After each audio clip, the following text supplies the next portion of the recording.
Adoro participar de formatura, porque eu não participei da minha própria formatura. Isso ficou uma lacuna na minha vida. Tive que viajar na época. E gosto, sobretudo, de ver o ânimo nos olhos desses jovens, loucos para mostrar serviço. Né? E quando eu vejo isso, eu fico tentando me lembrar de como eu estava nessa situação. Não na formatura, porque eu realmente não participei da minha formatura. E aí eu fico comparando. Vou fazer aqui uma confissão, por favor, não fiquem decepcionados comigo. Prometo que não vão ficar decepcionados comigo, mas vocês sabem por que eu entrei no curso de comunicação social? Por que na hora de pegar a ficha lá e fazer a inscrição eu escolhi comunicação social? Que era o curso que tinha mais mulher bonita. Vejo que isso continua sendo uma verdade, né? Mas eu nunca pensei em ser jornalista. Escolhi por acaso comunicação social e pensando em fazer publicidade.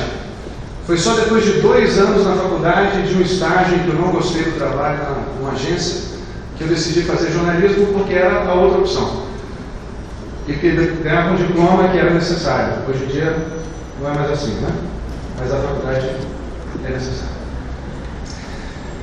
E foi só aí que eu fui ler o primeiro jornal da minha vida. Não, vergonha. Eu era jogador de vôlei, nunca pensei em ser dentista, médico, engenheiro, muito menos jornalista. O acaso me tornou jornalista. E foi então no 3º ano da faculdade, portanto no 5º período, que eu fui ler o primeiro jornal da minha vida. E um belo dia, fiz um teste, estava na faculdade, como vocês passaram agora, fiz um teste para o TV Nacional em Brasília, passei. Mas imagine, foi uma pessoa que viu lá no meu teste e resolveu que ia me escolher. Não tinha nada melhor ou pior do que os outros. Bastava ser alguém diferente, minha vida teria sido totalmente diferente. Quando eu terminei o estágio, um chefe virou para mim e falou assim: por que você não vai trabalhar com o seu irmão? Como quem diz assim: esquece jornalismo, você não presta para isso não. Mas eu continuei e fui em frente.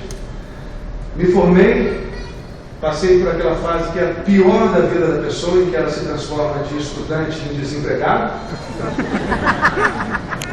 Peguei uma fitinha minha, deixei lá na Globo e permaneci desempregado por alguns meses. Até que alguém falou assim: vou chamar esse menino aqui. E chamaram esse menino. Eu fui para a Globo cobrir férias. Cobri 1 mês, cobri 2 meses. Estava cobrindo o 3º mês de férias e na época, não sei se mudou a lei, mas por lei você só podia cobrir 3 meses de férias, depois eu não poderia mais fazer esse tipo de trabalho. Talvez ficasse esquecido, talvez nunca ninguém lembrasse de mim, e eu jamais ia voltar a TV Globo. Por sorte, uma repórter na época do DF-TV em Brasília se mudou para o Rio, abriu-se uma vaga e eu fui contratado. Mas foi por sorte. Vocês perceberam como tinha tudo para dar errado? Como qualquer mudança poderia atrapalhar toda a minha carreira, toda a ascensão que eu queria ter na minha carreira. Depois eu fui transferido de Brasília para o Rio, já fazia coberturas internacionais, Fórmula 1, por exemplo, mas de vez em quando eu me lembro de voltar no avião pensando assim: eu não estou satisfeito com o meu trabalho, eu não estou satisfeito com o que eu estou fazendo, acho que eu vou largar tudo, vou vender sanduíche na porta da PUC, vou fazer alguma coisa diferente, que eu não estou satisfeito. Fui em frente. E depois de muitos percalços, de tudo que poderia dar errado, eu hoje posso dizer que sou feliz demais com o meu trabalho. Eu trabalho com prazer. Eu espero que vocês vejam isso na televisão, porque é a verdade. O que eu faço me dá um prazer enorme. E eu espero que vocês se sintam dessa forma também. No meio de todos esses percalços, de todas essas coisas que aconteceram, de tudo que poderia dar errado, só teve uma coisa que permaneceu igual o tempo todo: a vontade de fazer o melhor. Desde aquele primeiro dia que eu falei: vou ler meu primeiro jornal, vou ser um jornalista. Falei: ah é? Se o acaso me trouxe até aqui, eu vou ser um jornalista, então eu vou ser um jornalista dos bons. Eu vou fazer o melhor que eu conseguir, o máximo que meu corpo aguentar. Eu vou me dedicar pra caramba. A gente só vê o repórter de televisão, por exemplo, o apresentador, bonitinho ali, maquiado, penteado, parecendo viajando para a Copa, para a Olimpíada, né? Super divertido. Eu perdi a conta de quantas noites eu virei para fazer uma reportagem melhor. Eu perdi a conta de quantas vezes eu trabalhei até o meu corpo não aguentar mais para fazer o meu melhor. Ninguém aqui vai sair da PUC para apresentar o Jornal Nacional. Ninguém aqui vai sair da faculdade para ser o editor-chefe do Globo.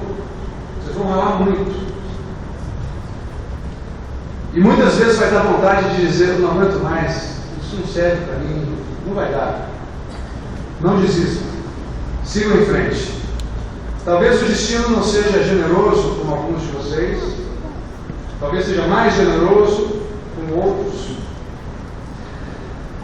Mas existe uma coisa que não há dúvida nenhuma: talento mais dedicação não tem como dar errado, gente. Pode ser um pouco mais, pode ser um pouco menos, mas sempre vai haver espaço. E normalmente vai haver um espaço de destaque para alguém talentoso e batalhador. Todos vocês, jovens talentosos, que levarem essa profissão a sério e se dedicarem com todo o coração, estes vão ser grandes profissionais, realizados, felizes jornalistas. Boa sorte.